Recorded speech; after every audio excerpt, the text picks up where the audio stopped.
वालेकुम नाज़रीन। बताइए कैसे हैं आप सब? हम बिल्कुल खैरियत से हैं और हमारा तो बस कुछ ऐसा हाल है कि अगर हफ्ता 10 दिन में कराची का टॉल क्लॉज ना करें तो ऐसा लगता है कि जैसे तबीयत में एक वहशत सी आ गई है। कहीं भी दिल ही नहीं लग रहा होता है। वो कहते हैं ना कि हमारी रूह में तो लगता है कि खाना बदोश की रूह आ गई है। अब लॉन्ग ट्रिप पे जाने का तो ना बजट था और ना ही टाइम था, ना ही हस्बैंड को इतनी छुट्टियां मिलती हैं हमें कि हम हर 6 महीने के बाद वो उठाएं और कहीं ट्रिप पे निकल जाएं। तो हमने सोचा कि अब 2-3 दफ़ा बैक टू बैक हैदराबाद तो जा ही चुके हैं, अब ज़रा थोड़ा उससे भी आगे चले जाएं। तो हम पहुंच गए कहाँ? जी बिल्कुल, झंडवासला के गाँव। इतना खूबसूरत गाँव, इतना ग्रीन। वैसे हमारा सिंध खूबसूरती में ग्रीनरी में पंजाब के बराबर तो नहीं है, लेकिन फिर इतना बुरा भी नहीं है। और मैं ये कहती हूँ कि अगर आप महीने में 2 महीने में इस तरह से गाँव के चक्कर लगा लिया करें तो आपकी तबीयत इतनी फ्रेश हो जाती है, और सिर्फ आंखें ही नहीं, दिल भी बड़ा सरसब्जा हो जाता है। यार इतनी खूबसूरती, इतना सुकून, इतनी पीसफुल हवा होती है।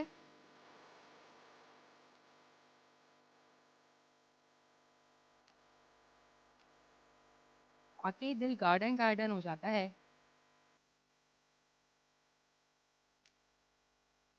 यहाँ पे मेरे भाई का एक दोस्त है, एक्चुअली ये सब उसकी ज़मीनें हैं। उसने ऑफ़र की थी कि कभी आप लोग कराची से निकले तो हमारे गांव ज़रूर आइएगा। तो हम तो ऐसे ऑफ़र के इंतज़ार में ही रहते हैं। तो हमने रिक्वेस्ट की भाई से और हम यहाँ पहुँच गए हैं।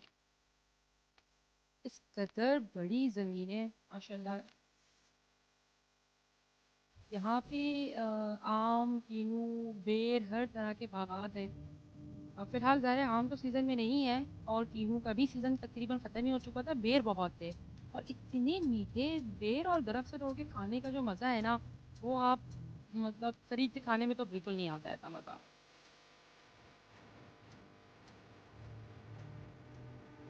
चले ज़रा आपको इनका हम फार्म हाउस घुमाते हैं।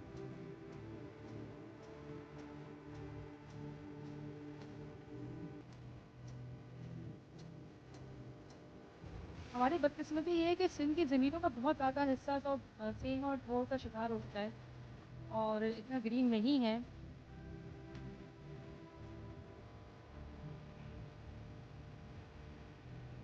खेतों से दूर ये हिस्सा जो है, यहाँ से इनका औताक शुरू होता है।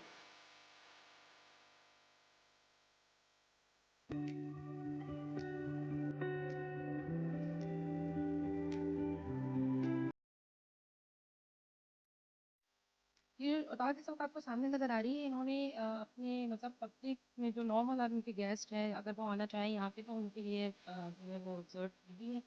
और ये अब जो आपको नज़र आ रही है, ये इनका एक पर्सनल होता है, पर्सनल स्टे हाउस है। ये हम अंदर से भी हमने नहीं देखा, क्योंकि यहाँ पे इनके अपने प्राइवेट जो गेस्ट होते हैं वो आके रुकते हैं।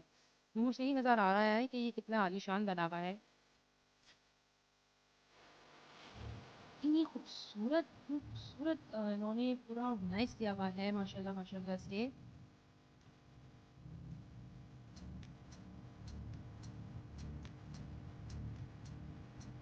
अच्छा, हमारा बड़ा दिल कर रहा था कि क्यों इतना एक आलीशान सा हल्का हाउस में अपार्ट नज़र आ रहा है, ज़रा उसमें एक चक्कर लगा लें। लेकिन फिर उन्होंने हमें खुद ही बता दिया कि इनके अपने प्राइवेट कुछ गेस्ट होते हैं, उनके लिए है। ये तो रात ही गुजारनी थी। अच्छा, सबसे अफसोस की बात ये है कि यहाँ पे इलेक्ट्रिसिटी की बड़ी जो है ना, वो लोड शेडिंग का मसला बहुत ज़्यादा है। 10-10 12-12 घंटे लाइट नहीं होती है, और ऐसा कोई जनरेटर वगैरह का भी क्योंकि इंतज़ाम नहीं है, तो फैमिली के साथ इस तरह की जगहों पे आना बहुत मुश्किल हो जाता है।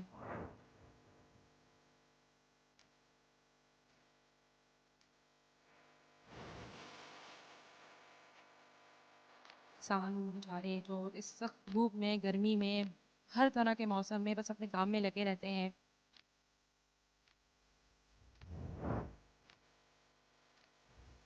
वैसे जितनी तेज़ी से किसान गाँव छोड़ छोड़ के अब शहरों की तरफ आ रहे हैं, तो और हमारा वैसे भी मुल्क तो 65% एग्रीकल्चर बेस ही है, तो हमें तो लगता है कि बहुत जल्द हम अपनी इस उससे भी हाथ धो बैठेंगे, क्योंकि उनको भी शहरी रंग लग गए। और ये प्रॉब्लम तो पूरा वर्ल्ड वाइड हो रहा है।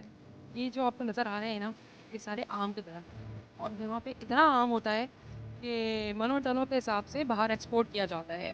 मतलब quality of mango is just export quality.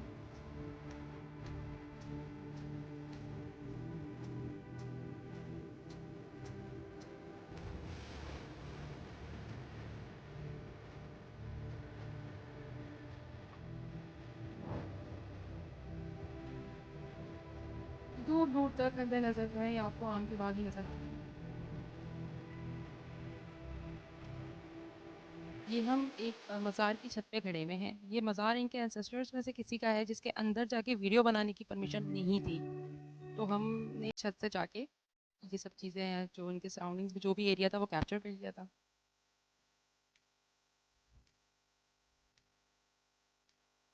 उसके अलावा यहाँ पे इन्होंने क्या करा है कि एक मिनी ज़ू भी बनाया हुआ है। फ़िलहाल तो यहाँ पे हमें सिर्फ हिरन ही नज़र आए, लेकिन आगे जाके ये यहाँ पे मोर वगैरह भी रखने का पूरा प्लान रखते हैं। ज़मीन बहुत है, जो चाहे रख सकते हैं, हाथी भी पाल सकते हैं, ऊँट भी पाल सकते हैं।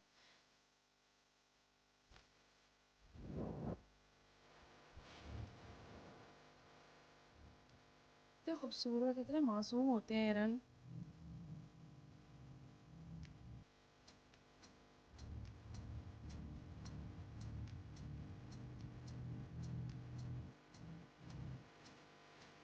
दूर दूर से खड़े होकर हम वीडियो बना रहे थे। तो करीब जाने पे तो वो बेचारे हमें देख के बेहद ही बेचैन हो जाते। मेरी वीडियो अगर आपको अच्छी लगे तो मुझे ज़रूर कमेंट कीजिएगा। हाय, गाँव में डूबते हुए सूरज का मंज़र। वैसे सनसेट मुझे कभी फ़ैसिनेट नहीं करता, मुझे हमेशा सनराइज़ ही अच्छा लगता है।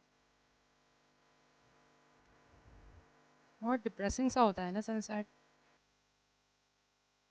और गाँव के सन्नाटों में तो वैसे ही एक अजीब दिल में लगता है जैसे कोई दुख सा आन बसा है।